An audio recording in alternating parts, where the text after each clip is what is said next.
ekozala penza na lolenge te. L'unité mais dans la diversité. Boyokani kasikati na bokabwani. Ici à la fin, ne peut désirer la communion fraternelle que celui qui est né de Dieu. Awa na tango na suka oya koyeko sepela na boyokani bomoko kati na bandeko kaka oya botami wita nzambe. C'est seulement ceux-là qui se sentiront contraints Ezali ba owana nde bakoyoka posa à revenir ensemble. ya kozonga lisanga. Tout celui qui sera obstacle à cette communion finale Oyo nyonso akozala libaku mpo na boyokani wana ya suka bomoko ya suka sera ôté, frère. akolongola mapenza. Dieu s'en chargera de lui. Nzamba kozwa mokumba na ye. Si c'est moi, Dieu va m'ôter de Soki la ngai scène. nzamba kolongola nga na mosala. Cette réunion semble être petite. Boyangani oyo ezali kozala lokola ya mokie. Cet esprit va placer dans nos cœurs Kasi molimo santo akotia na mitema na biso le désir d'une communion qui ne pourra plus se casser. posa moko ya bomoko kati na bandeko oyo ekoki kokabwana malisusu te. C'est dans de petites choses que Dieu manifeste de grandes choses. Ezali kati na makambo ya mike oyo nzambe atalisaka makambo na minene. Dieu se sert de ce qui est rien Nzambe azwaka kaka oyo ezali ya pamba pour en donner de la valeur mpona kopesa yango penza etingia pe et le manifester aux yeux de tous. pe ya kotalisa yango na miso ya banso. Vous allez vous rappeler pourquoi la petite Bethléem. okokola makanisi na oyo etaleli liteya ya mpona nini Beteleme ya mokie. La prophétie dit petite d'entre le millier. Permettez que je vous lise ça. Je suis dans Michée. Le chapitre 5, nous connaissons ce chapitre. C'est l'écriture d'introduction de la prédication pourquoi la petite Bethléem.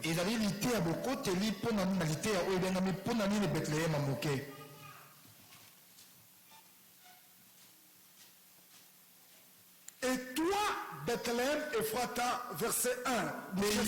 Bethléem Ephrata, Petite entre le millier. On a cité 1000. Et la plus petite dans le millier, c'est Bethléem.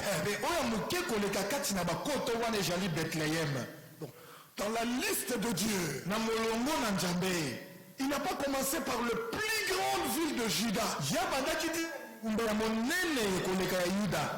Allez à la fin de vos cartes de la Bible, vous verrez.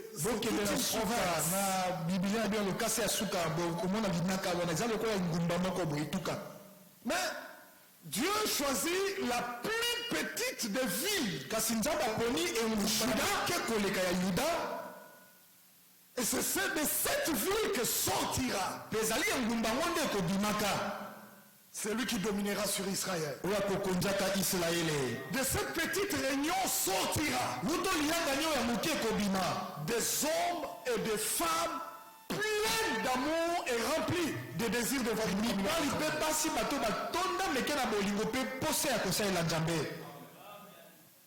Si la décision divine a été d'avoir une communion à la fin, personne ne pourra s'opposer à cela. C'est le socle même du message de l'heure. À aucun instant je n'apporte aux gens un message pour s'attacher à moi ni à mon ensemble. Ça c'est le prophète qui l'a dit. Mais je me soucie d'une chose, c'est de voir le frère et le soeur nés de Dieu, attachés à Dieu, formant une communion.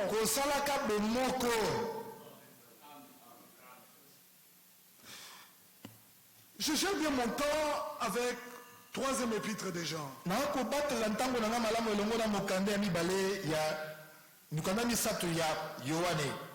Deux frères sont au verset 9 et 12. Le premier est Diotrephe. Et le deuxième est Démétrius. Pe mosusu azali Démétrius. Troisième épître de Jean, verset 9. Mokanda ya Yohane misato molongo na libwa.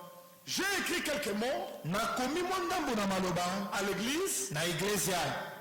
mais Diotrephe, Kasi Diotrephe qui aime à être le premier parmi eux, oyo alingi kozala moto ya liboso kati na bango ne nous reçoit pas. azali koyamba biso te.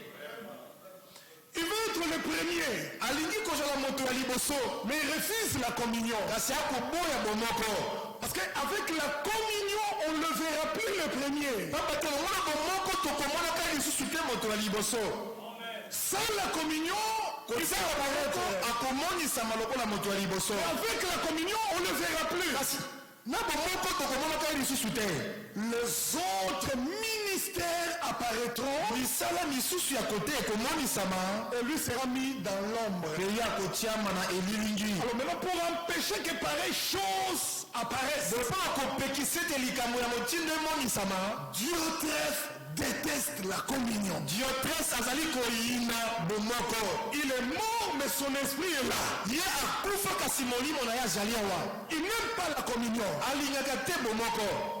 Diotrephe accuse tout celui qui n'est pas avec lui. Diotrephe azali kofunda moto nyonso azali elongo na ye te. Alors que tu ne peux pas être avec Diotrephe, mais être avec le Seigneur. Soka ndoko kozala Diotrephe te kasi ozali na nkolo. Je ne suis pas avec toi, Diotrephe, Nazali na yo te Diotrephe. mais je suis avec le Seigneur. Kasi nazali elongo na nkolo. Si toi aussi, Diotrephe, tu es avec le Seigneur, Soki yo pe Diotrephe ozali elongo na nkolo. tu aimeras tout celui qui est avec le Seigneur. Olinga moto nyonso azali elongo na nkolo. Au verset 10, toujours lui. Na monoko na zomi kaka ye. C'est pourquoi je vais vous rappeler ces choses. Mpo na mona kokanisisa bino makambo oyo. Les actes qu'il commet Misala kosala en tenant contre nous de méchants propos. na kolobaka maloba moko ya mabe totelemela biso.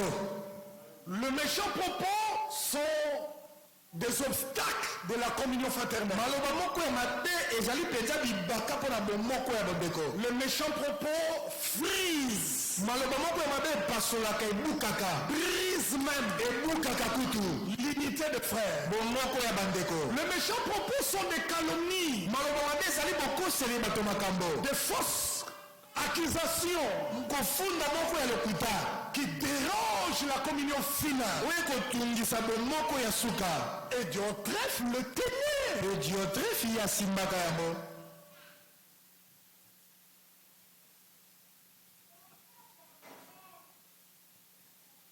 Nous comptons de cela, Biso tosepeli te na yango. il ne reçoit pas le frère. Akoyaka bandeko te. Donc, un frère dans le ministère arrive, il ne le reçoit pas. Moto moko kati na mosala ya kote aye ye ayambi ye te. Il ne reçoit pas le frère. Akoyamba bandeko te. Au lieu de s'arrêter là, Na esika ya kosuka wana il en empêche même. azali kopekisa kutu. Donc, lui ne reçoit pas le frère. Ye azali koyamba bandeko te. Il veut aussi empêcher les autres de ne pas le recevoir. alingi mpe kopekisa basusu bayamba ye te.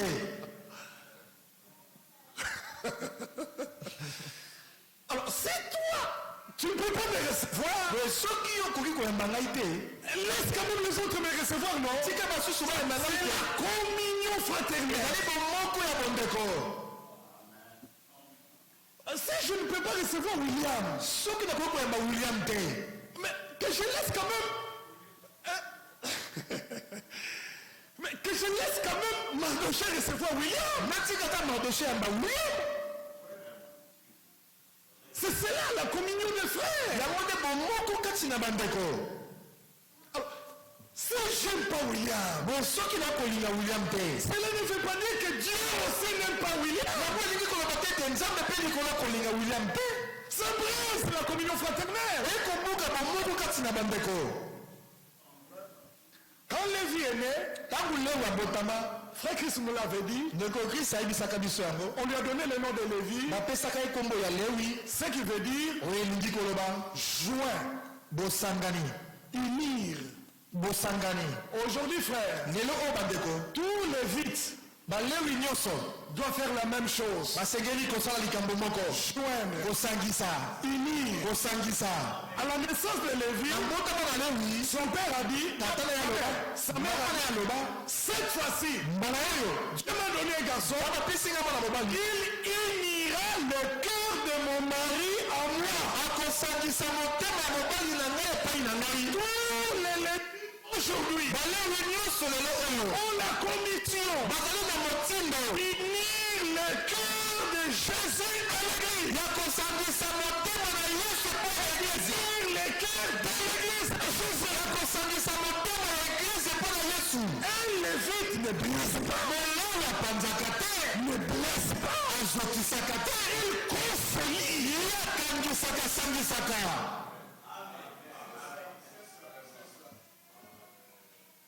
N'imite pas le mal, verset 11. Komekola mabe te moko, Pratique le bien. yosalela nde malamu. Alors vous remarquerez qu'au verset 12, Boye bokomona molongo na zomi na mibale, Démétrius, lui, c'est le contraire de Diotrephe. Demetrius ye ezali botelemi to bokeseni ya Diotrefe. Tous, sans exception, Banso kolongola moto te, tous et la vérité banso mpe solo l'aiment. bakolinga ye, Rendez-lui un bon témoignage. bakozongisili litatoli ya malamu. Il reçoit les frères, il aime les frères. Akoyamba bandeko, alingaka bandeko. Écoutez, peu Boyoka. importe sa tendance, Ata lolenge na ya kozala ya ngambu songolo, peu importe sa foi, ata kondima na ye ya ndenge nini, je l'aimerai. nakolinga ye. Il y en a qui appellent ça compromis. Moi, je Bamisusu l'appellerai balobela yango kaniaka te, ezali kaniaka te. jamais je l'appellerai compromis. Nakobenga yango kaniaka te. Il est mon frère, je l'aime. Azali ndeko na nga nalingi ye. Vas-tu manger avec lui? Je mangerai Yo avec lui. kolia na ye, iyo nakolia na ye. J'ai une oreille Naza na litoi pour discerner les paroles, mpo na kosesola maloba. car Dieu m'a donné une bouche Nzambe apesanga pour monoko savourer les aliments. mpo na koyoka bilenge ya bilei. Il ne sera pas un séducteur pour moi. Akozala te mepengwisi mpo na ngai. Nous prêchons, aucun élu ne sera séduit, mais nous avons peur de la séduction. Toko te tokoloba ete mopwani moko te akopengisama kasi tokobanga kopengisama. Alors, qui de nous peut se garder? Bona na biso awa kaki kokomibatela ye moko. C'est Dieu qui nous garde. Ezali Nzambe nde abatelaka biso.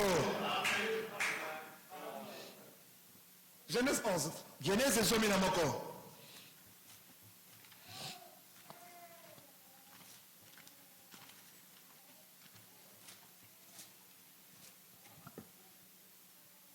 Toute la terre avait une seule langue. Mabele mobimba ezalaki na lolemo maloba moko. Il en sera ici spirituellement à la fin. Ekozala mpe boye na molimo awa na suka. Ne vous inquiétez pas, frère. Bomitungisama te bandeko. Ici à la fin, Awa na suka. qu'on le veuille ou pas, Balinga yango te. compris ou pas, Tobondela to te. il en sera de même. Ekozala ndenge moko. Toute la terre, Mabele mobimba. moi je dis toute l'église, Ngai na lobi eglise ya mobimba mwasi na libala. ne tiendra qu'une seule langue. Bakoloba bobele liloba moko. Comme ils étaient partis, Lokola bakendaka. ne partons pas. Tokenda te. Parce qu'à l'instant où tu pars, Na ngonga oyo okei, tu quittes l'unicité de langage. yo otiki bomoko ya koloba lolemo. Ne pars pas, reste là. Kokenda te tikala wana. Ils trouvèrent une plaine Bakutaka etando moko. dans le pays de Shinéar. Na mboka na Shinéa. Ils se dirent l'un à l'autre. Bamilobeli moko na mosusu. Na français, on va dire consultation. Na lopoto babengaka yango boyokani maloba disolo. Dans ce message, on n'a plus besoin d'une consultation. Na sango toali na bosenga te ya disolo tosolola. Pona koyokana. Nous, nous voulons entendre Dieu. Biso tolingi nde koyoka Nzambe. Ils se dirent l'un à l'autre. Basololi moko na basusu. Ils veulent commencer, mais ils se dirent l'un à l'autre. Balingi kobanda kasi basololi moko na basusu. Faisons de briques. Tosala babiriki.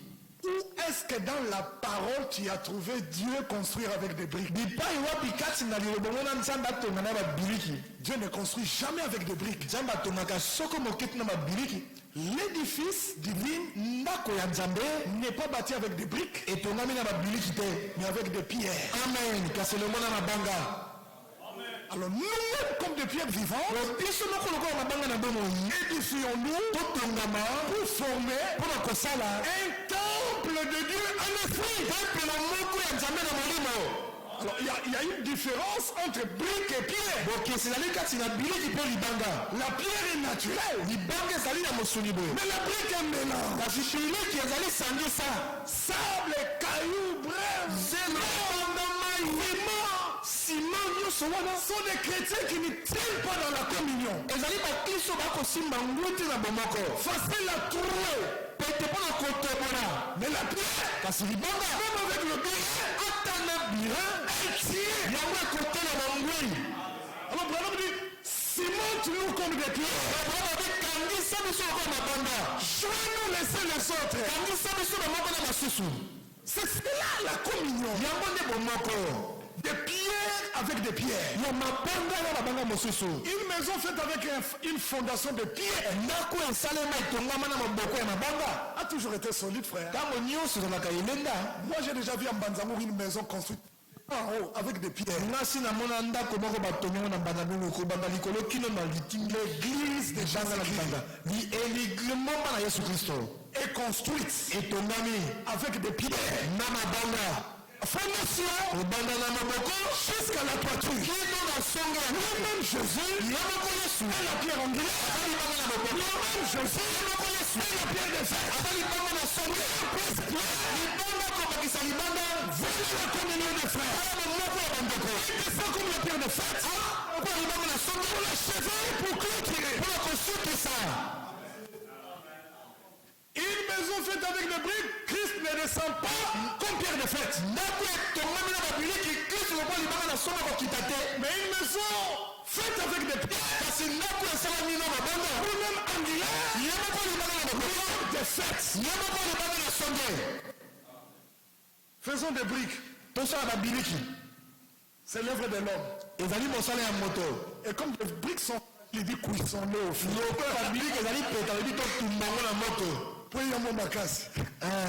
Je n'aimerais pas être que ça soit solide. Chrétien cuit au feu. Moi je veux être un chrétien vivant, solide, qui aime les autres bien comme lui, s'unir aux autres bien comme lui, frère. Moi, Pierre, toi aussi, Pierre, qu'est-ce que nous discutons? Attention, que tu as un chantier, même si nous ne provenons pas tous dans le même chantier, mais nous construisons une même seule maison. Carrières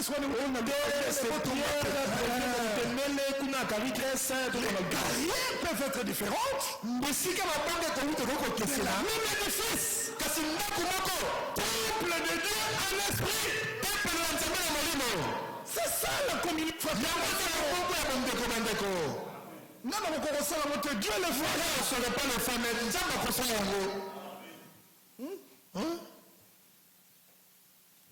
Construisons une ville. Arrêtez-moi si c'est l'heure. Une tour. Et le but de cette tour doit être le sommet. Le sommet de la tour doit toucher le ciel. Mais une tour des hommes qui exclut les autres ne touchera jamais le ciel. Elle restera inachevée. Parce que l'objectif même lié à cette tour n'est pas divin, c'est humain. C'est les hommes qui aimeraient toucher le ciel. Regardez qu'ils ont pour souhait le ciel, mais le Dieu du ciel descend. Quand les hommes cherchent à devenir Dieu, Dieu lui veut être homme.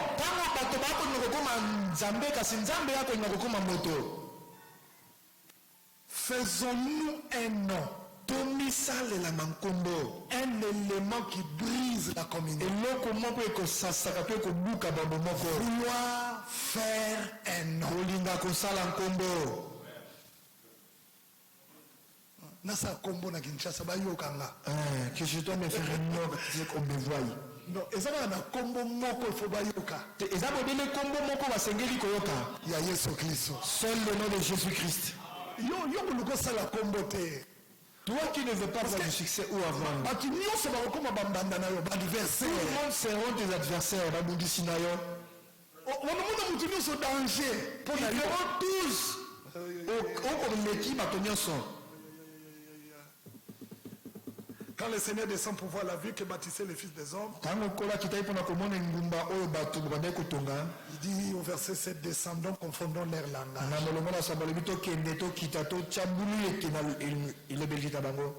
Et partout où la communion fraternelle est négligée, le langage de Dieu est toujours confondu.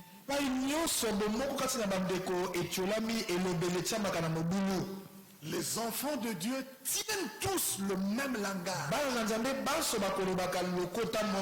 même pensée, même esprit, même objectif, même foi, même espérance, même Dieu, même cœur, même âme.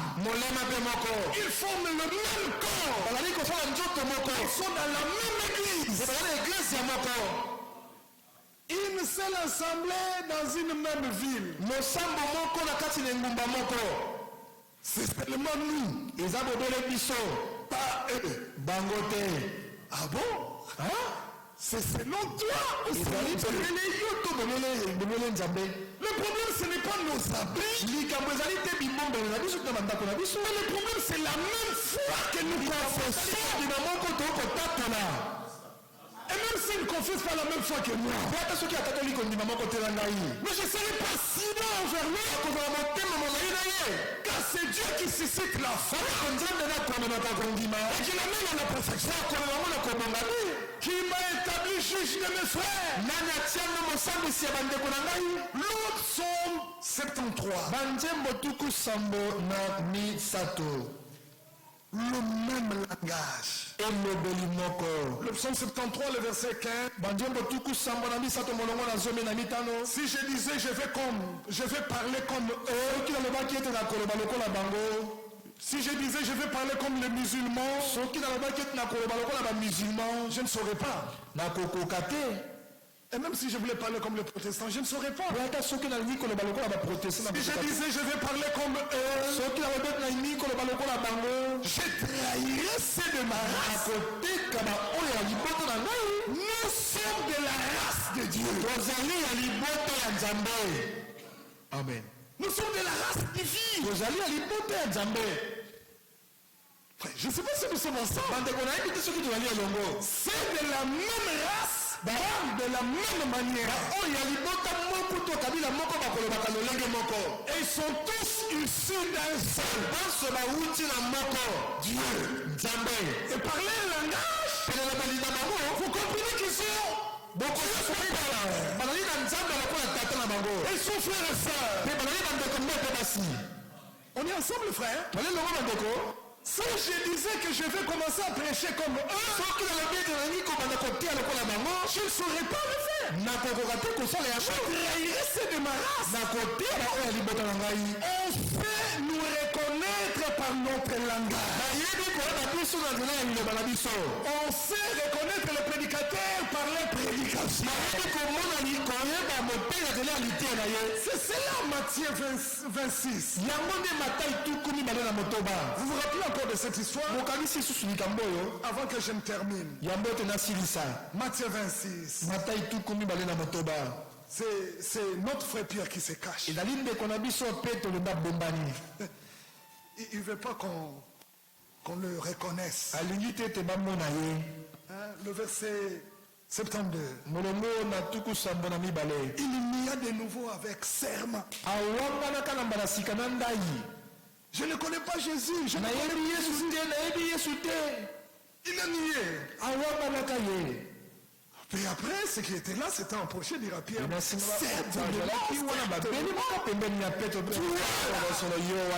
Certainement, solo, tu es aussi de ces gens-là. Comment? Ton langage te fait reconnaître. Il s'est mis à faire des imprécations, à gérer. Ceux de Dieu tiennent le même langage. Ils ont le même esprit pour atteindre les mêmes objectifs. L'écriture dit, ça sera ma dernière écriture, ici dans Ésaïe,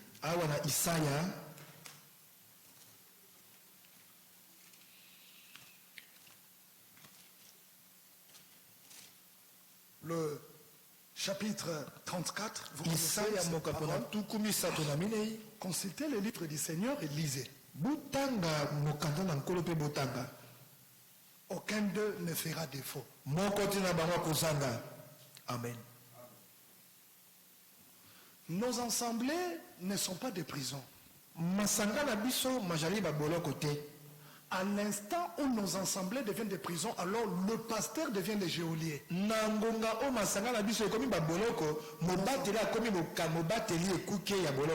assemblées devraient être de bergerie, pas de prison. Le problème avec le geôlier et le berger, un geôlier qui laisse échapper un prisonnier a sur lui la sentence même du prisonnier échappé.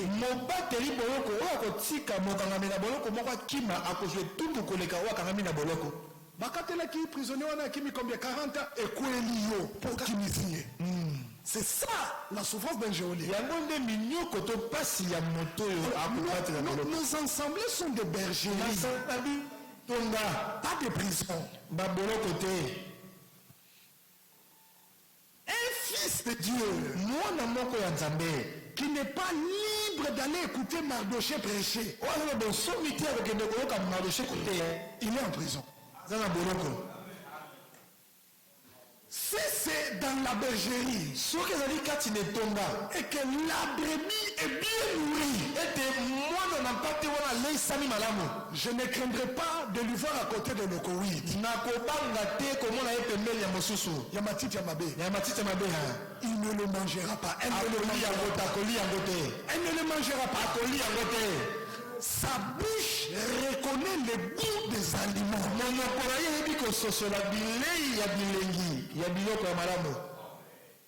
La nature de la brebis, frère, c'est que même si elle n'est pas à côté de sa mère, mais elle sait,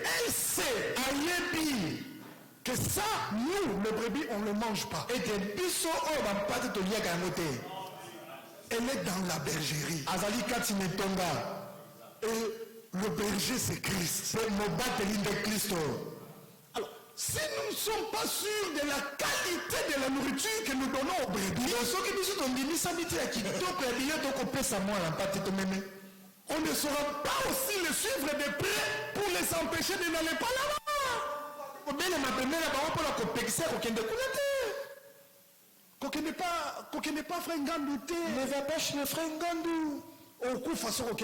Tu mourras si tu partais là-bas. Je ne suis pas sûr de la qualité de la nourriture que je donne.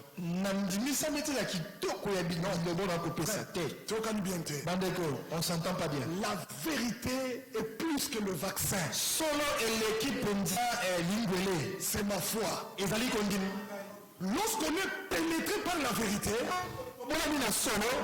la vérité a la puissance de repousser tout ce qui est mensonge.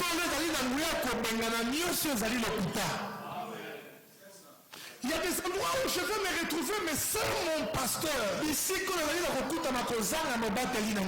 Pour dire à Timothée, mais le dépôt de la parole qui est en toi, te souverain toi-même et ce qui t'écoute. Parce que dans notre nature de brebis, nous ruminons ce qu'on a mangé.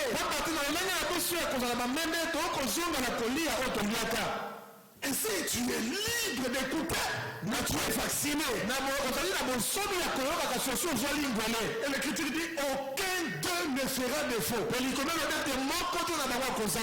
Dieu regarde la bergerie et dit, arrosala, yé arrosala, yé arrosala. Ni l'un ni l'autre ne manqueront. La bouche du Seigneur l'a ordonné. C'est son esprit qui les rassemblera. La communion fraternelle sera une action de l'esprit de Dieu. Le Seigneur, par une puissance d'attraction, les attirera. Ça ne dépend pas de moi ni de toi. Dieu va le faire. Ça sera une contrainte divine. Dieu va me forcer à t'aimer. Il est ton frère, aime-le. Oh non, je n'arrive pas à l'aimer. Il est du même père.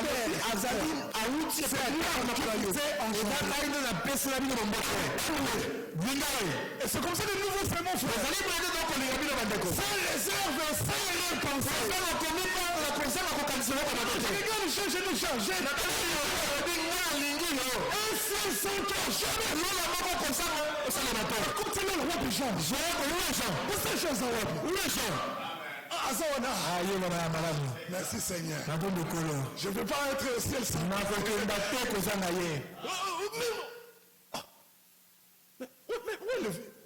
Je ne veux pas faire Jonathan. Mais comment est-ce que Jonathan fait? Mais il est où? J'ai vu le Fortina. J'arrive au ciel.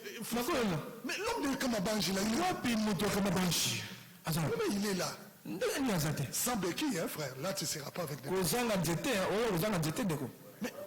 ça ne devait pas commencer là. Ça devait commencer ici.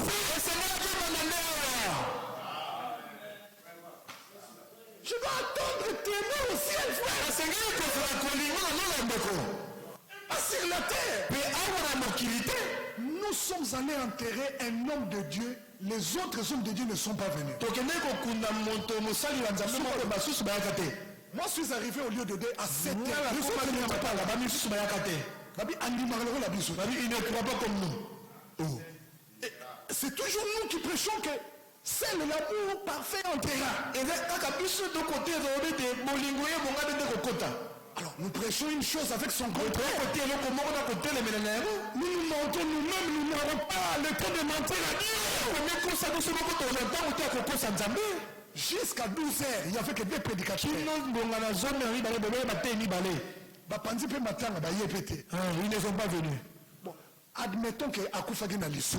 Il est mort avec le péché. Toi et moi, nous ne péchons pas. Nous ne péchons pas. Disons-nous la vérité. Lui, il est mort dans le péché, mais moi, on ne pêche pas. Le péché, c'est pas celui qui est mort. La communion fraternelle. Si au dernier moment, Dieu l'avait pardonné. Qui c'est? Parce que dans une vision, le prophète a vu un homme pécheur. Il a même vu son père, Charles. Il vole des calinaires. Puis Dieu lui dit qu'il l'a sauvé.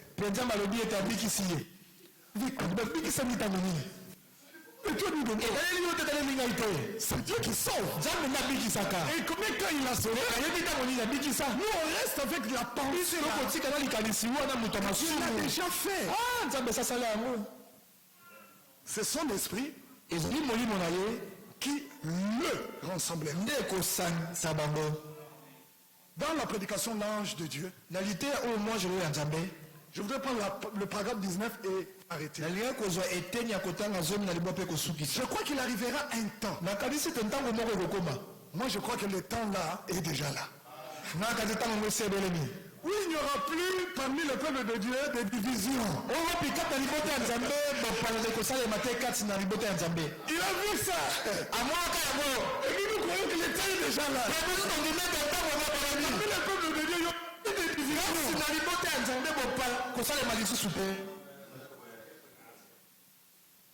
l'ange de Dieu, l'ange est Moi, je lui ai jamais. Moi, je le paie mon tindami. Je crois qu'il arrivera un temps. Il cite les divisions du genre. Je suis membre d'une telle église. Je suis membre de telle église. Mon pasteur se mélo. Ça, c'est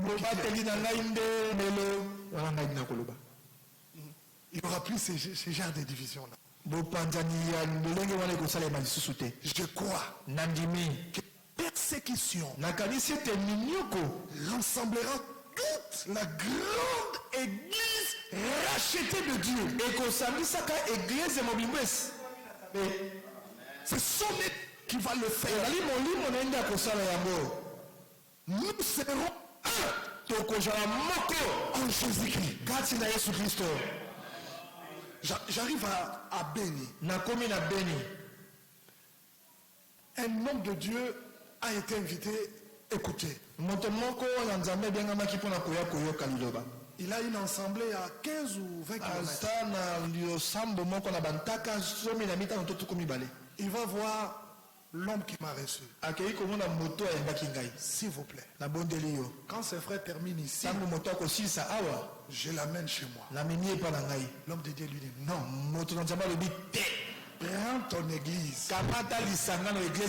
Viens avec tous les membres ici. Ça fait rire. Mais moi à sa place, c'est nous et l'église qui iront là-bas dans la communion fraternelle. J'arrive à Kisangani. Je suis reçu. Un homme de Dieu appelle. À l'instant où tu termines là-bas, viens ici. Je vais aller là-bas. Dit, ne va pas chercher. On ne croit pas comme eux. Dit, mais ils ont besoin de la parole. On donne à celui qui demande. Comment arriveront-ils à croire comme toi qui dis être dans la vérité si tu ne les approches? Quel est le but? C'est de les voir mourir ou de les voir sauver? Le désir de sauver, c'est de voir les autres être sauvés comme nous. C'est sauver qui empêche.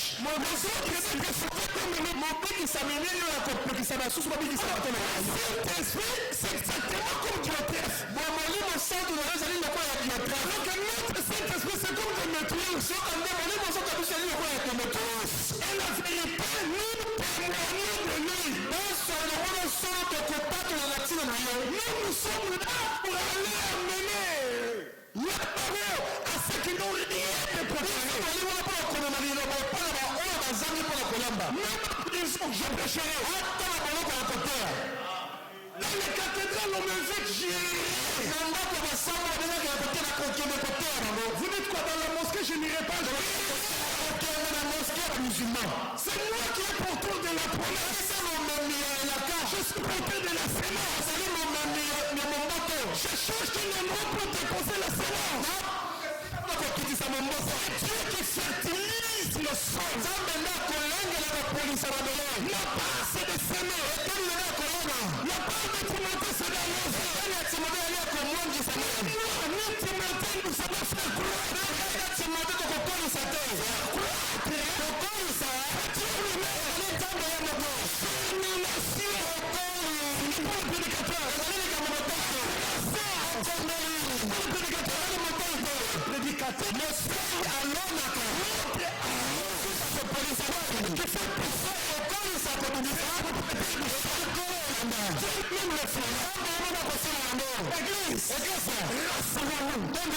Que celui qui a fait la promesse est fidèle.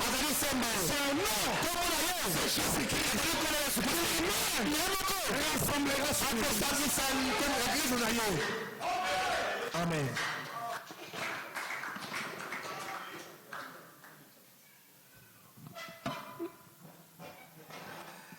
Que le Seigneur soit loué.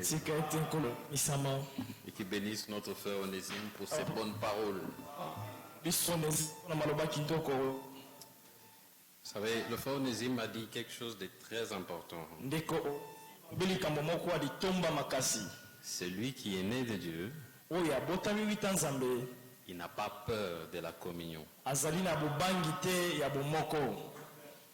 Ça pose des questions. Pourquoi on a peur à ce niveau de la communion? Pourquoi? Ezali ko tuna na motuna pona nini tozali penza na posa ya bomoko wana te toko banga na nomba moko pe ba mosusu. C'est parmi eux qui sont partis voir le Seigneur. Il y a l'ennemi qui a semé l'ivraie dans le champ. Est-ce que tu nous permets d'enlever l'ivraie maintenant là? Ezali ka akolobete ezana monguna ki kolola lititi ya mabe kat na elanga. Oza ko pesa biso nzola ya kolongola matiti wana mabe na elanga. Comme le Seigneur savait qu'il ne savait pas qu'est-ce qu'est l'ivraie et qu'est-ce qu'est le blé,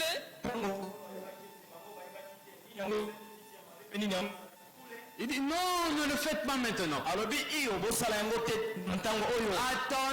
jusqu'au temps de la moisson.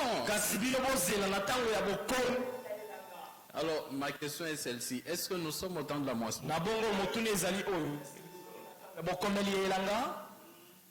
Alors le Seigneur a dit, moi-même, je donnerai l'ordre aux anges d'enlever le blé, la lier, et la mettre dans le verre. Ce n'est pas l'ordre d'un homme, c'est l'ordre divin. L'unité. L'union, la communion, c'est l'œuvre de Dieu. Ce n'est pas vous qui allez le faire. C'est le Seigneur qui va le faire. Oh, toi tu es vierge folle, toi tu es vierge folle. Qui t'a mandaté de citer qui est vierge folle? Toi tu es livré, toi tu es le blé.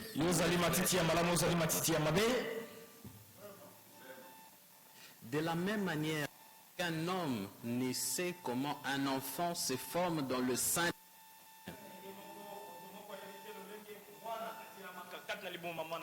de la même manière, nous ne savons pas comment se fait l'œuvre de Dieu qui fait tout.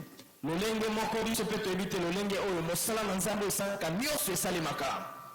a commencé en vous, en moi, je ne savais pas, vous ne savez pas.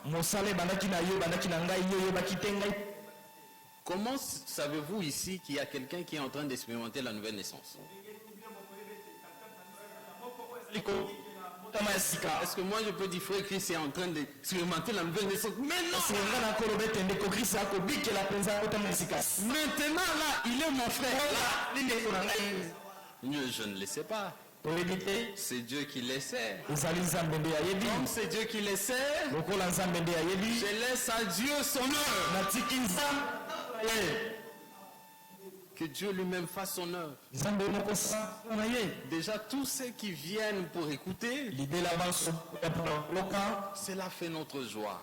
Parce que nous savons que parmi eux, nous savons qu'il y a des élus de Dieu qui ont été prédestinés comme nous à être rendus semblables à l'image de Jésus-Christ.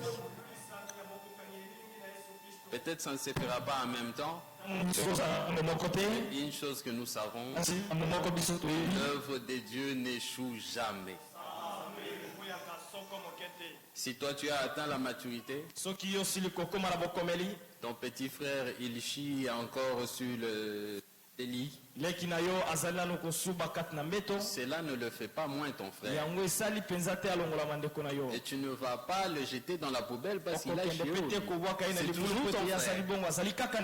Et tu vas continuer à l'aimer jusqu'à ce qu'il atteigne la maturité comme toi.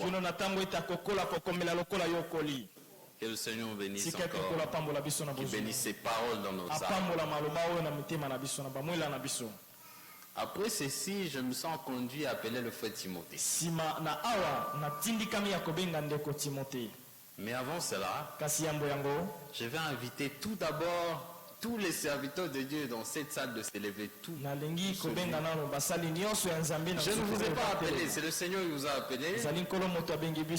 Si le Seigneur vous a appelé à servir, mettez-vous debout. Voilà, ils sont là, les serviteurs de Dieu parmi nous. Nous vous accueillons chaleureusement, respectueusement, avec beaucoup d'amour, dans le nom de notre Seigneur Jésus-Christ. Ce sont là les hommes que le Seigneur a mis à notre disposition pour nous parler de sa part. Je vous bénisse encore. Vous pouvez vous asseoir. Frère Timothée Nimi. Ndeko Timothée. Amen. Que vous bénisse les gens.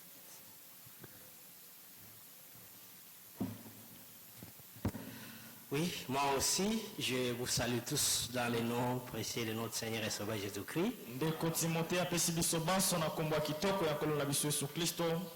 Déjà, nous sommes richement libela tosili kopambola na bozwi mingi par les paroles que nous avons entendues. Na nzela maloba oyo tosili koyoka. Que Dieu bénisse notre frère Onésime. Tika ete Nzambe apambola ndeko na biso Onésime. Que le Seigneur bénisse aussi Tika notre ete frère kolo apambola lisusu ndeko na biso Samuel pour cette introduction. mpona bokotisami oyo. L'action de Dieu, comme nous l'avons lu avec frère Onésime, ce n'est pas des choses planifiées. Mosala na Nzambe lokola totangaki yango elongo na ndeko Onésime ezali makambo ebongisami te. Dieu est l'auteur de sa propre œuvre. Nzambe azali mokolo ya mosala na ye moko. Si nous voyons, nous considérons Genèse chapitre 2. Soki tokomona tokotala malamu mukanda na ebandeli mokapo na ngwa mibale. Genèse 2.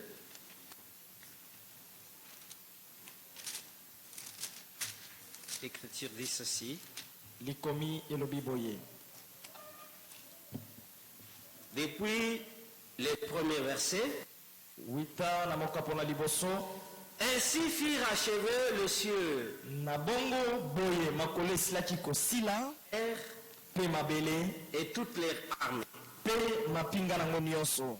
Dieu acheva le jour Nzambe asukisaki mosala na mokolo na nsambo. son œuvre faite Mosala na ye oyo asalaki et il se reposa au septième jour. pe ye Nzambe apemaki na mokolo na nsambo Et son œuvre ya mosala na ye qu'il avait faite. oyo asalaki. Amen. Amen. Ici, Awa il s'agissait de la création, ezali nde likambo ya bokeli. de l'œuvre de la création. Mosala na bokeli Dieu l'a commencé le premier jour Nzambe abandaki yango mokolo na liboso et le septième jour, pe mokolo na nsambo il s'est reposé. Nzambe apemaki Et c'est lui seul qui avait commencé. pe ye moko oyo abandaki Et mosala. lui-même a pe achevé. ye moko nde asukisaki mosala na ye. Lui-même qui a commencé l'œuvre de la création. Ye moko oyo abandaki mosala na bokeli. Parce que dans Esaïe, Kote na Isaya Dieu dit, Nzambe alobi seul, ngai moko moi le Seigneur, seul, ngai nkolo Nzambe ngai j'ai moko déployé les nasili cieux. kosala makolo. Les anges étaient là. banzelu bazalaki wana Mais il n'a pas dit à Gabriel, kasi alobaki te na Gabriel yosimbanani oyo. tu vois l'Asie et l'Afrique, est-ce que ça... Est-ce que ongomona azili pe Afrika ezali malamu? Est-ce que ça s'accorde bien? Est-ce que kangami Il malamu? a dit non, poussez. Alobi te pusa moko kuna te. Seul, Ngai moko moi Dieu, ngai Nzambe j'ai déployé les cieux. nasili kosala makolo. Seul, Ngai nkolo Nzambe j'ai étendu la terre. nasili kosala mabele. De la même manière, Na lolenge moko pe il a commencé l'œuvre de la création. oyo ye abandaki mosala na bokeli. Sans le secours de tout le monde. Ata lisungi ya loboko moko Et c'est de la même manière. pe na lolenge moko wana Lui seul ye moko a yemeli commencé l'œuvre de la abandaki rédemption mosala na lisiko au premier jour. na mokolo na liboso Et au septième na jour, mokolo na sambo pe Dieu va achever. Nzambe akosukisa mosala na ye. Son œuvre, Mosala à na moins que ça ne soit pas l'œuvre de soki Dieu. kaka te ezali mosala na Si Nzambe. c'est l'œuvre de Dieu, Mosala na Nzambe il est impliqué de A à Z. asindikaki makasi mpenza ya kosala Il yango. commence, akobanda il achève. pe akosukisa. Amen. Amen. Oui. iyo Même la pierre que Daniel avait vue ako libanga o Daniel amonaki dans la statue. na epemelo La statue que le roi Nabucodonosor avait vue dans le songe, na ekeko oyo qui avait 4 métaux amonaki différents. oyo amonaki biteni mina Alors, oyo ekesani On a vu les règnes des empires des nations amonaki qui ont régné. ya mapinga na On a vu régner l'empire babylonien, amonaki empire ya l'empire Babylone perse, kodona ya Perse kodona grec et Ya grec. l'empire romain qui est entré en règne jusqu'à maintenant. bokondi oyo ya baloma Daniel voit dans la vision ntango nelamoni na emonisi une pierre libanga moko qui se détache de la oyo bande montagne kolongola witango sans le secours d'aucune main. kozanga lisungi ya loboko moko Ça j'aime. wana nalingaka yango Onésime ne va pas aider Jésus à achever. onésime akosunga yesu Timothée ne va pas l'aider. timote akosunga ye te Il est le tout-puissant. azali mozwi na nguya nyonso Il va achever. akosukisa mosala na ye Mais on a dit des choses très merveilleuses kasi balobi ici makambo moko ya malamu awa sur la communion oyo fraternelle. etaleli bomoko kati na bandeko Et que nous prenons psaume. nakolingi ete tozwa banzembo amen mokana na banzembo moka mpona mwakama moko na ntuku misato na misato 133, kama moko na ntuku misato na misato il est dit ceci. Qu'est-ce que j'ai dit encore? 133? 133 Oui, 133. iyo 133 Voilà. La Bible dit ceci. biblia elobi boye Voici, oh, il est agréable talani oyo ezali malamu mpe bopolo et qu'il est doux. mpe ezali bopolo Cette manière de parler. lolenge oyo ya elobeli Hein? Agréable et ezali doux. malamu mpe bopolo C'est seulement la manière de parler qui ezali attire. kaka olenge ya koloba nde ekobenda mpena bokebi na ngai Il est agréable ezali malamu et il est doux. mpe ezali bopolo Pourquoi? mpo na nini Pour des frères mpo na bandeko de demeurer ensemble. baumela lisanga na bomoko Hein? Pour des frères. mpo na bandeko Nous sommes dans ce monde. tozali kati na mokili oyo Naturellement, na bonzoto boye vous savez ce que ça veut dire frère. boyebi oyo elingi koloba ndeko Un frère, ndeko moko c'est qui? ezali nani Un frère? ndeko moko Toi, tu ne l'as pas demandé. yo tuni ye te Tu ne l'as pas demandé tuni ye te à devenir ton frère. akoma ndeko na yo Ton frère ndeko na yo ne t'avait pas demandé asengaki mpe à être te son ya frère. kozala ndeko na yo Mais il y a deux personnes kasi se na bato mibale oyo basanganaki amen sans que vous saviez quelque chose. kozanga ete bino bosila Quand koyeba nous aurons notre premier enfant, ntango toi tu ne le savais pas. oyebi te Et puis le premier enfant vient, utamona liboso ya ye peut-être c'est toi. mbala mosusu yo Un deuxième oyo vient, ya mibale ya ye peut-être c'est l'autre. mosusu mosusu Vous vous retrouvez dans une famille kati na libota moko issue oyo bobimi d'un seul père ka papa moko et d'une même ka mère, mama moko sans que cela soit votre propre volonté. ezala mposa na bino mpenza Même si tu dis, atako oyo olobi aujourd'hui, nono tu n'es plus mon frère. ndeko na nga te Tu n'as rien dit. olobi eloko te Tu n'as rien dit. olobi eloko te En tout cas, tu n'as rien fait. solo osala eloko moko te Bon, si on te demandait de remettre tout à soki zéro, basengi yo ozongisa mpenza Tu fais nyonso, quoi? okosala nini tu vas prendre la maman, papa, et Okozwa puis maman, le faire rentrer, c'est pas dans okozwa une bango. bouteille, et le fondre, et puis dire non, non ekosalema te tu es frère ozali ndeko de tel, ya de l'autre, de l'autre, pas par ta volonté, posa na yo d'abord par la volonté divine, et par la volonté de ton mokano ya bapapa na yo Ça, c'est d'une manière naturelle. wana ezali lolenge ya bonzoto D'une manière spirituelle, la fraternité nous est imposée. ndeko etilikameli biso na makasi Oui. iyo Si ça demandait que moi je soki ebende choisisse, kosenga na ngai te ngai napona je pouvais choisir les oye religieux. kopona kaka biyamba Des hommes qui portent des longues robes, parce bato que là, balataka tu mpena dirais bazambala ya non. Si je milai choisissais Onésime, je soki oponi choisissais ezime mpe te ils vont me faire honte. Hein, en tout cas, bakosala non. masoni Ah non, non. Je vais chercher les religieux là. Esika baluka Hein, basambe là, je suis sûr vraiment wana que mpenza nazali na mama jusqu'à ce que le monde finira, on n'entendra même pas. Et des hommes comme les pharisiens. bato lokola bafarisien Mais comme ça dépendait de Dieu, ebende kotalela ni nzambe hein? Comme cela dépendait de Dieu, kotalela ni nzambe Dieu m'a imposé Onesi. Dieu m'a imposé Mardoché. Dieu m'a imposé Samuel. Dieu m'a imposé Jonathan. Et laissez-moi vous dire, la volonté de Dieu. Christ ne voulait peut-être pas mourir comme un être humain. Dieu lui dit, tu dois. Regarde Timothée. Regarde Jean. Regarde Jacques. Si tu ne mourrais pas, il ne sera pas sauvé. Tu dois. Il regarde Dieu et dit, Seigneur, toutefois, par ma volonté,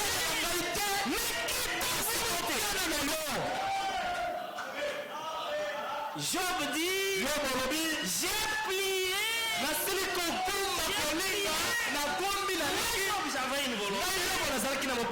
Je voulais aller ici. Je voulais faire ceci.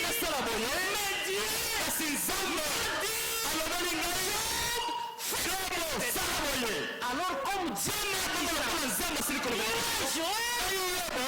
plié.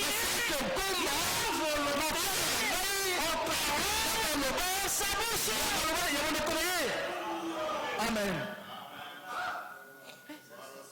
Alléluia. Oui. Tout celui qui est de Dieu priera. Si quelqu'un ne prie pas, c'est d'une autre semence. Notre exemple, c'est Christ. Lui a plié sa volonté. La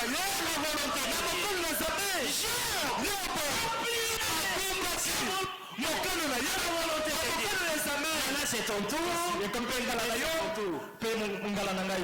Qui va faire le contraire? Ce que Dieu veut est imposable à tous. Regardez. Il est doux et agréable pour des frères de demeurer ensemble. Malgré les querelles, malgré les coups. Moi je me souviens, avec mon petit frère, après 3 jours on s'est battu, mais on n'a jamais changé la maison. On n'a jamais changé la maison. On a grandi dans la même maison. Les combats, parfois on a donné l'autre coup de tête, il a gonflé. On n'est jamais allé à la police. On n'est jamais allé à la police. Voilà, il m'a la tête est gonflée. Mais quelle honte lorsque nous prenons que les hommes unis par le sang, les hommes qui sont frères et sœurs, par le sang d'un pécheur, un papa et une maman, pécheur et pécheresse, ils finissent, ils ont 2 enfants, 3 enfants, ils se querellent et ils ne vont jamais à la police. Mais les hommes Jésus-Christ, une petite affaire. Frère, j'appelle déjà mon avocat. Que l'esprit. Quelle honte. Quelle honte. L'apôtre Paul a dit c'est la honte. Hein? Ça fait honte. Nous avons la pensée de Christ. Nous avons la sagesse de Dieu. Comment les hommes qui ont la sagesse de Dieu peuvent s'entraîner devant les magistrats? Les magistrats qui ne comprennent même rien. Quand vous parlez de la révolution en Jésus, ils ne comprennent rien. Vous amenez devant un tel homme pour trancher vos affaires. Voyez? Que Dieu nous fasse grâce. Pour des frères, de demeurer, c'est comme l'huile précieuse qui d'abord répandu sur la tête. Elle est descendue d'abord sur la tête. et descend à la barbe. La même huile. Kokita na mandefo. Quand ça arrive à la barbe, ça ne change pas la couleur. La même huile qui tombe sur la tête, elle descend jusqu'à la barbe. Mais il ne se limite pas à la barbe. Parce que la tête et la barbe, c'est toujours la tête. Sinon, on va dire, oh non, ça s'est limité seulement à la tête. Frère, vous ne voyez pas que lui, moi, je suis un homme, je suis aussi un homme. Lui, là, s'est arrêté seulement à la tête. Ne soyez pas pressé. Lui, ne s'arrête pas seulement à la barbe. Hein? Mais il continue, hein? Descendons. Donc, lui, c'est jusqu'à la barbe, non? Donc, descend et qui type sur la barbe na mandefo et sur la barbe d'Aaron. Puis na mandefo yalona. Et qui descend pe oye kokita sur les bords de ses vêtements. Na soka bilamba na ye. La même huile commence par la tête, bandaki na motu, barbe, na mandefo, vêtements. na bilamba. Ça c'est un corps, non? Wani zali nzoto penza. Le corps Nzoto a une tête, eza na motu. il a un de membres. Azali pe na binama. La même huile qui avait été déversée sur la tête. Mafuta moko oyo sopanaki na motu. C'est la même huile Ezali pe mafuta moko qui descend aussi ezali pe au kokita bord des vêtements. na suka ya bilamba. La même onction. Epakolami kaka moko. La même onction. Epakolami kaka Qui était sur la ezalaki tête. na motu. La même onction. Epakolami moko Descend ekiti jusqu'au membre. na binama. Le même esprit, Molimo moko. le même sentiment, Mbayoki kaka le même amour. bolingo moko. Là, ça nous amène Awe komema biso penza. Colossiens. Na bakolosi. Oui, Colossiens. Na bakolosi penza. Ayez en vous, Bozala kati na bino. ayez en vous Bozala onte wa bino. le sentiment. Ayoki. Alléluia. Vous avez des hommes hein, Zana batu qui ont des penza. sentiments bizarres. Bazana mayoki ya mabe.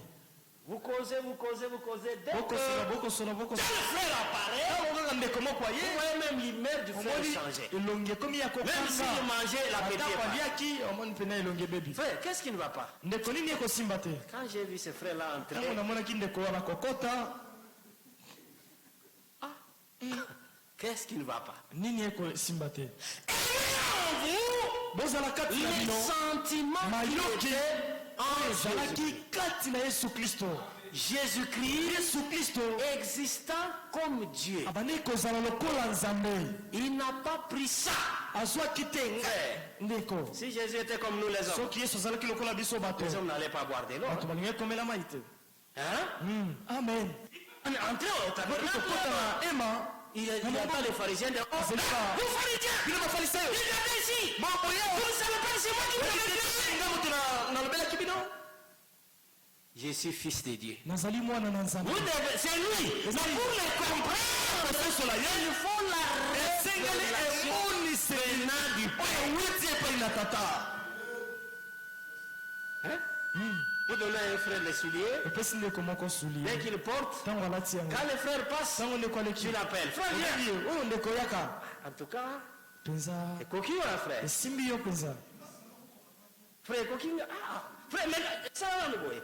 Et le frère, bon, de l'ensemble, on appelle ça mission, hein. Jésus dit, tu as déjà ta récompense. Azali libela na lifuti na yo. Jésus faisait beaucoup de choses. Yesu abandi kosala makambo ebele. Il y a ces Kasi alobi na personnes. oyo bana moto te. Mpo na nini? Amen. Je me pose toujours des questions. Mpo nini bokotuna nga matuni? Oh non, vous voyez pas que c'est... Bino bokomona te te. Asali boye na sali. Na moto te. Que chacun Ete moko na moko na prenne biso. ça de lui-même, hein, qu'il comprenne que celui qui fait ces choses n'est pas un homme ordinaire, mais c'est Dieu lui-même. kasi azali Nzambe ye moko. Il est doux, agréable, Ezali bopolo mpe malamu frère de demeurer mpo na ensemble. bandeko baumela lisanga na bomoko C'est comme lui, lokola mpe ezali lokola mafuta moko ya répandu talo sur la tête, oyo ekosopa sur la tête d'Aaron, ya loka descend jusqu'au bord de ses mpe ekokita kino na vêtements. suka bilamba na ye C'est comme la rosée, lokola ezali mbula mpe alléluia, alleluya de l'amour oyo ya amo qui descend oyo sur ekokita la montagne de Sion. moko na Siona Viens. que le Seigneur envoie la bénédiction et l'éternel. La communion fraternelle. Elle nous est imposée. Prenons Hébreu 2 rapidement. Hébreu chapitre 2. Regardez. Hébreu chapitre 2. Il est dit ceci. Je suis au verset 6. Or, quelqu'un a rendu quelque part ce témoignage.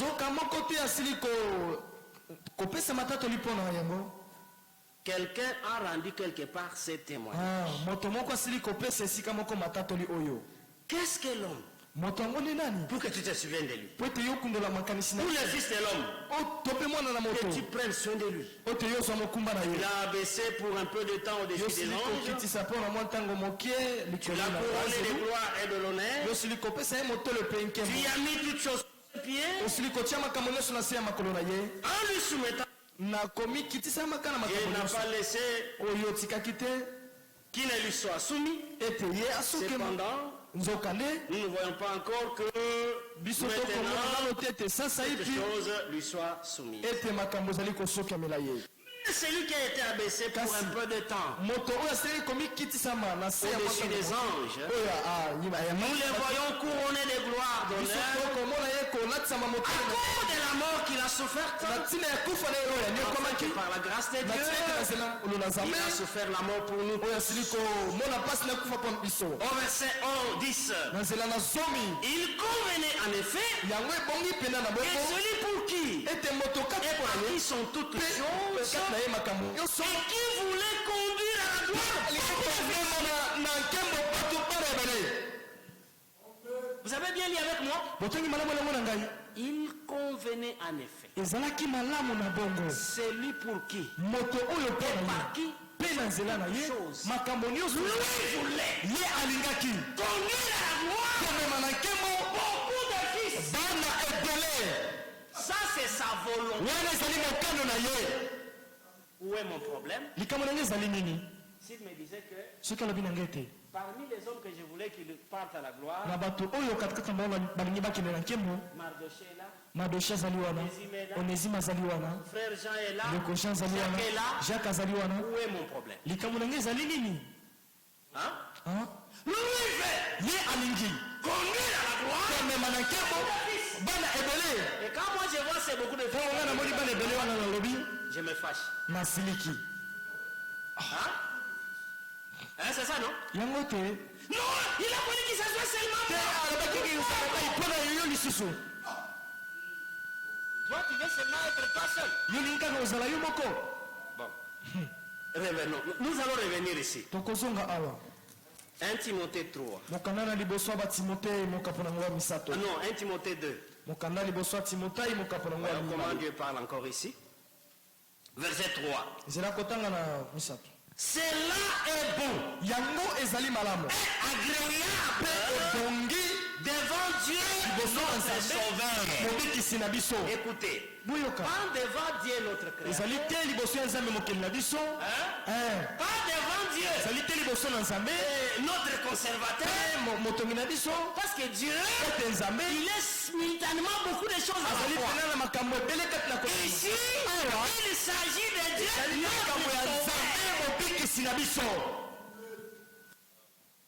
parce que le même Dieu, pour les uns, il est leur créateur. Ça se limite là. À part être créateur, il n'y a pas autre chose. Mais pour les autres, le même Dieu, il est leur sauveur. Dieu ne sauvera pas toute la créature. Dieu ne sauvera pas les serpents. Dieu ne sauvera pas les hippopotames. Mais Dieu est créateur des serpents. Il est créateur des arbres. Il est créateur de la ligne. Mais le même Dieu, ton sauveur, à la place d'être créateur, ton sauveur, mon sauveur. N'est-ce pas? Dieu soit loué. Il est bon. Pas devant le Dieu créateur. Le Dieu sauveur. Qu'est-ce que c'est Dieu sauveur? Au verset 4. Qui veut que tous les hommes soient sauvés et parviennent à la connaissance de la vérité. Lui veut que tous les hommes soient sauvés. Où est mon problème? Si Dieu sauve une pite là qui se tient au coin de la rue, une pite qui se tient au coin de la rue, cette pite reçoit le salut. Moi je vais me fâcher. Ah, là on peut bébé, hein? Zamba de big satina ba oi. Ah, où est ton problème? Hein? Les choses qui rendent les hommes égoïstes sont les choses de la terre. Les choses venant de Dieu ne peuvent pas faire d'un homme égoïste. Jusqu'à donner à quelqu'un une colère, une sainte colère. Dieu doit sauver ça. Le salut, toi tu ne l'as même pas inventé, tu ne l'as pas planifié, tu ne l'as même pas demandé, ça dépendait de lui. De la même manière il peut le. Voilà pourquoi celui qui est sauvé voudra que l'autre aussi soit sauvé. Celui qui est réconcilié avec Dieu, il est en paix avec l'entourage. C'est ça un grand signe. L'homme qui a trouvé la paix en Jésus-Christ, on trouvera la paix dans son entourage. Parce que l'homme donne ce qu'il a. Laissez-moi vous dire. La semence qui en semence Jean s'est retrouvé dans l'île de Patmos. L'île de Patmos, dans l'Apocalypse 1, 9. Ah non, Dieu soit loué. Jean dit, moi je suis votre frère. Si Jean était sorti de l'héritage du trône ecclésiastique, comme nous le voyons ici, les fils de Mahomet, vous connaissez ces hommes-là, les héritiers du trône ecclésiastique. Jean n'écrivait pas moi Jean votre frère. Ça serait moi Jean, petit frère propre, votre sauveur. Attention. Il a tout le monde là. C'est sérieux. Mais moi Jean, votre frère. Voyez frère. Moi Jean votre frère, qui part avec vous dans la tribulation. Vous souffrez, moi pas seulement dans la tribulation, mais aussi dans les royaumes. Vous êtes dans les royaumes, moi aussi. Pour que quelqu'un entre dans les royaumes, Dieu utilisera celui qui est déjà.